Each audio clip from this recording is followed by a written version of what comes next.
Victor uses Devon, Sally's discovery and Phyllis's meltdown. The Young and the Restless spoilers update for Monday, March 24th, reveals that Victor Newman will devise an Aristotle Dumas plan, while Phyllis Summers has a meltdown and Sally Spectra makes a discovery. At Billy Abbott's place, he'll speak to Sally about Phyllis's struggles. Sally will suspect there's a cosmic rule that when you save someone's life, you're bonded to them eternally. Although Sally will seem concerned about that, Billy will make it clear that he's better as friends and colleagues with Phyllis. At the athletic club, Michael Baldwin will assure Victor that their Glissade agents are entrenched and undetected. Once Glissade is thoroughly integrated at Jabot, Michael will promise more information. Talk will turn to Aristotle Dumas, so Michael will share updates from his investigation. Michael won't believe Aristotle is targeting Winters, or that his Damian Kane link is anything more than a coincidence. Victor will end up divulging his competitive history with Aristotle, who would vanish after their feuds and refuse to take the lure to come back out. Michael will be instructed to keep excavating since Victor will fret over why Aristotle's resurfacing now. Y&R spoilers indicate Victor will decide to use Devon Winters and Lily Winters to his advantage when it comes to seeking out Aristotle. Back at Billy's place, Sally will see that someone's been trying to get in contact with him on his phone. As Sally looks at the identity of the caller, she'll comment on it being Aristotle Dumas. In Phyllis Summers' suite, she'll have a complete meltdown after Summer Newman and Nick Newman insist on coming in following her bad dream. Phyllis will angrily dispute wanting assistance, but she'll ultimately crumble in Nick's warm embrace as she spins out over all her trauma. Despite what transpired in captivity, it'll be hard for Phyllis to just ignore all the years of her rivalry with Sharon Newman. Inspiration will eventually strike for Nick, who'll beckon Sharon to the coffeehouse via text. At Society, Sharon will clear the air with Daniel Romalotti Jr., so he'll question if she's genuinely moving past the hostility with Phyllis after their joint abduction horror. Sharon won't know how long she can keep up this détente with Phyllis, but she'll make some positive predictions, and will hope to restore fences with Daniel too. Once Sharon realizes Nick needs her at Crimson Lights, she'll travel there right away. Sharon will be confused when she walks in and discovers Phyllis sitting at a table with Nick and Summer. Nick will encourage the ladies to speak about their ordeal and figure out what's next, so Sharon will be on board. Phyllis will basically act like it's worth a try, particularly since no one but Sharon understands what they went through. Meanwhile, Tessa Porter will notice Daniel at Society's bar, so she'll once again serve as his confidant and offer some guidance after his conversation with Sharon. Since Mariah Copeland will still be feeling guilty over Ian Ward's plot, Daniel will decide to have a conversation with her and alleviate her mind. After Daniel shares how grateful he is for Tessa's support, he'll plan to inform Mariah how lucky she is to have her. The Young and the Restless spoilers say Daniel has a surprising new storyline coming up shortly, so we'll bring you more news on what's ahead. Young and Restless viewers know all too well that where there's smoke there's fire. That's why Lily's scene with Devon and Society left us fearing that Nate may be in serious peril. Lily was not amused when she and Devon walked in on Audra, sharing a giggle with Holden over drinks. The whole incident seemed to add to her trepidation about Nate's entire situation. Joining her brother at a table, Lily worried to Devon about Nate, explaining that this new scenario was coming into their cousin's life from all angles. Lily, of course, was referring to Nate being contacted by Amy, told he had a half-brother, being asked to lead a search for said brother, and playing mediator between the estranged mother and son. Since finding Damien, Nate has only become more entrenched, which is great if everything is on the up and up. But if Lily's bad feeling pans out, he could be in trouble, or even grave danger. Nate Y&R. As we all know, Damien had an unexplained turn of fortune after cutting Amy loose and fleeing his home as a younger man, and the weirdness of dispatching Holden to impersonate him didn't help dispel suspicions about him or his life. Lily asked Victor to investigate him, and it comes out he doesn't own the companies he runs. Instead, the reclusive proprietor is a man named Aristotle Dumas. As we've recently learned from a preview, this enigmatic figure also has history with the mustache. Even more perplexing is the Newman's claim that he's never seen Dumas, who doesn't even have a photo on social media. Lily requests Victor for a favor YNR. It's no wonder Lily is sensing something shifty might be going on. She went so far as to tell Devon she suspects it could be an ambush, given how Holden, Amy and Damien are infiltrating Nate's life so thoroughly. There's no question that Nate has become deeply entangled in this situation, which makes sense if they are people he will truly come to call family. However, Lily's intuition left us with a sense of unease as it sounded like foreshadowing. After the scenes in Society aired, one fan made a harrowing prediction about not only Nate's companion, but his trip to Chicago. Are Amy, Damien, and Holden targeting Nate? Was Amy's terminal illness and her estrangement from Damien all a ruse? We presume anything is possible. After all, we were just blindsided by the reveal that it was Tracy Abbott's delightful fiancé, who held Phyllis and Summer captive, and experimented on them like lab rats. One simply cannot rule out that Amy and Damien are conning Nate with a little assistance from Holden. But we have to question to what end. The motive isn't evident. It's conceivable they could be targeting Winters Incorporated through Nate, but it's not his company, so that doesn't make a whole lot of sense. Nate's no longer associated with Victor, so it also wouldn't make sense that it's part of some strategy cooked up by Dumas to get back at the Black Knight for a past beef. Lily's words seemed like foreshadowing of trouble for Nate, but perhaps her distrust of Damien is simply being written in to provide an impediment to their eventual romance. That certainly seemed to be where things were headed when he asked her out for dinner, and we all know young and restless writers are going to set hurdles in place for them to overcome. Do you believe Nate's in danger? The Young and the Restless spoilers and updates suggest Phyllis Summers may find herself in Fairview, or a comparable facility, if her mental state deteriorates and necessitates immediate care. The pressure from Alan Loran, also known as Martin Loran, and his manipulative game is obviously taking a toll on Phyllis. Just how deep will her descent go? Martin made a twisted psychological experiment out of Sharon and Phyllis. Martin subjected Phyllis and Sharon Newman to his own distorted version of therapy by confining them in an abandoned psychiatric hospital. But this approach has obviously backfired for Phyllis. While Sharon and Phyllis have improved their relationship, Phyllis is struggling on a deeper, personal level. Fans of YNR are observing that Phyllis's unpredictable behavior is causing concern for Summer Newman. And Billy Abbott has also observed that Phyllis is not her usual self. During the week of March 24th to 28th, Billy will step in to assist Phyllis as she attempts to conceal her troubles from Summer and Daniel Romalotti Jr. Phyllis will turn to Billy for support. But does she require more assistance than he can provide? Could Phyllis's trauma take such a toll she'll need inpatient psychiatric treatment? Should Phyllis's trauma persist, she may find herself in Fairview or another psychiatric facility. If she suffers a mental collapse, at the very least, she could be admitted to Memorial's psychiatric unit, where she can receive the expert care necessary for recovery. Sharon might even help persuade Phyllis that taking such a significant step is essential for her well-being. This could further strengthen the bond between Phyllis and Sharon, solidifying their newfound comprehension forged during their time as captives. Previously, Billy supported Chelsea Lawson during her mental health challenges, and now he is prepared to lend the same support to Phyllis. Billy saved Chelsea's life literally, and he would do the same for Phyllis. Viewers will remember Billy saved Chelsea's life literally. Keeping her from jumping off a roof downwards to her certain death, he literally drew her back. He'd do the same for Phyllis if he sees her in crisis, because he can clearly tell the signs of a friend in danger. Phyllis will require the support of her family and friends, as she endeavors to regain her former self.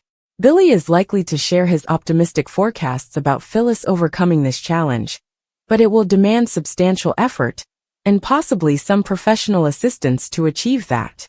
Future spoilers indicate that Phyllis encounters some challenging times ahead, so we will keep you informed with any updates regarding her mental health journey. In her hotel suite, Tracy gazed at the message on Alan's phone about a security breach. Alan emerged from the bathroom and halted in his tracks when he found Tracy holding his phone. He demanded to know what she was doing. Tracy apologetically claimed that she hadn't been snooping, but Alan's phone had been making a strange sound, and she'd thought something was wrong. She referred to the alert about a security vulnerability and precautions being enacted. Alan grabbed the phone away from Tracy and read the message. She prayed she hadn't upset him. He claimed that he didn't know what the messages were about, but he'd begun receiving alerts a couple of days earlier, so he'd stopped opening his phone because he feared it had been hacked. He begged her for absolution for overreacting when he'd seen her with his phone. Tracy readily forgave Alan and apologized for not contemplating that what was on his phone might be private. She suggested he get a new phone if he was concerned a hacker might access his data. Alan admitted that it had been silly of him not to open the phone, but he'd wanted to be extra cautious. Tracy remembered that he'd sent her a text message from his phone after he'd bought the engagement ring.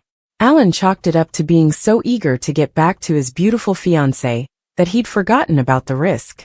Alan figured it was too late to do anything if he'd already been hacked, but he thought it might be fascinating as a therapist to find out what it felt like to have his identity stolen.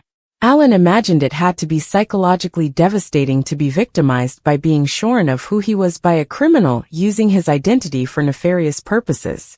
Tracy pointed out that it had happened to him when Martin had purported to be Alan. Alan turned the topic back to the nuptials. Tracy contemplated whether to have the event at the Abbott home or in Paris. She acknowledged that not all of Alan's memories from Paris were fantastic.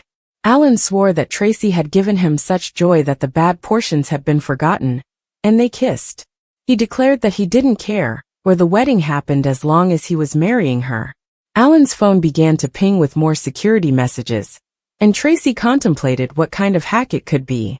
Alan testily asked why Tracy kept asking inquiries about his phone. He then turned it off so it wouldn't disturb her anymore. Tracy defended that she believed it would bother him, and he apologized for snapping. Alan insisted that all that mattered was that they were in love, engaged, and about to spend the remainder of their lives together. He proposed that they jump on a plane to Paris and scope out venues.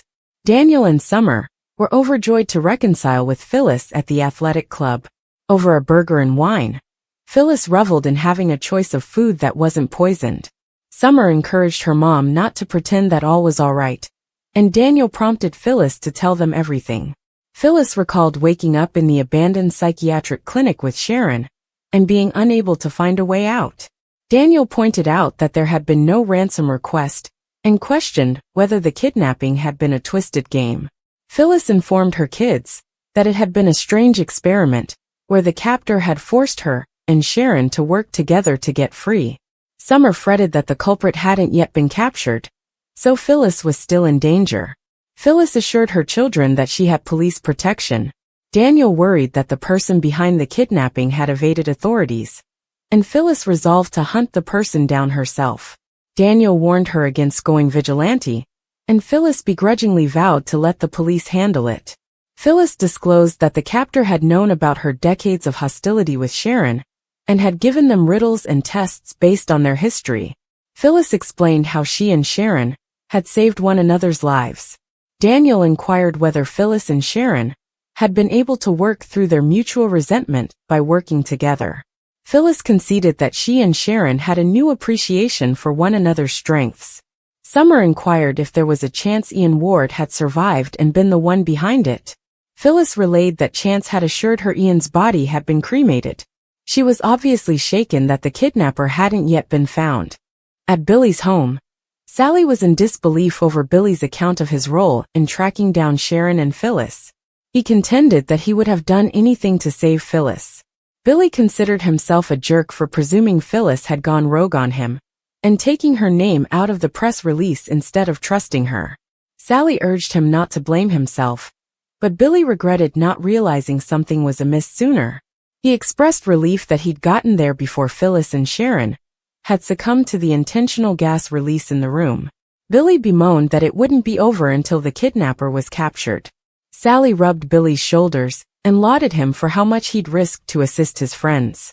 Billy wanted to nail the person, but was also glad to hand in his cape and let Chance handle it while Billy took Abbott Communications into the stratosphere. Sally cooed that not donning a cape didn't make him any less of a hero, and they kissed. When the doorbell rang, Billy and Sally attempted to disregard it, but Phyllis called out to ask if Billy was there. Billy let Phyllis in, and observed that she looked better than the last time he'd seen her. He conveyed surprise to see her out and about before she requested to have a conversation with him. After Sally departed for the office, Billy asked what Phyllis wanted to talk about. Phyllis stifled a sob and admitted that she wasn't perfect. She continued that she needed her life back, and he was the only one who could assist her. Phyllis vowed she was ready to jump into Abbott Communications and have the biggest, baddest launch ever. She apologized for delaying the timeline, but Billy urged her to take some time after they'd almost lost her. Phyllis became emotional as she described getting through her ordeal by thinking about seeing her kids again and going back to Abbott Communications.